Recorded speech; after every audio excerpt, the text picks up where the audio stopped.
kantin sekolah. Ni benda ni kan, orang cakap 8-9 tahun tu waktu tengah hanyut. Allah, betul. Budak-budak kan, Allah, budak-budak. Allah. Tengah hanyut, tengah tak tahu buat apa lagi kan. Allah, Aku tak ada memori. Allah Akbar. Aku nak cuba recall 8 tahun 9 tahun, aku tak dapat. Allah Akbar.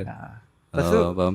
So Muhammad. Jadi memang Allah Ta'ala memang dah didik macam tu lah. Umur aku kecil-kecil, umur 8 tahun. Bayangkan duduk dekat Bukit Kapar. Okay.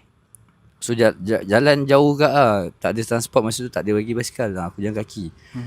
Daripada rumah aku duduk Jalan Bahagia, jalan kaki sampai ke Taman Seri Celaka ataupun Batu Lapan. Lepas tu naik bas seorang-seorang pergi Bandar Kelang. Kau tahu umi aku suruh beli apa? Apa? Beli langsir.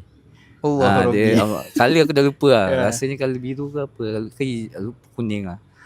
Dia bagi, so dia pilih colour, dia bagi bajet.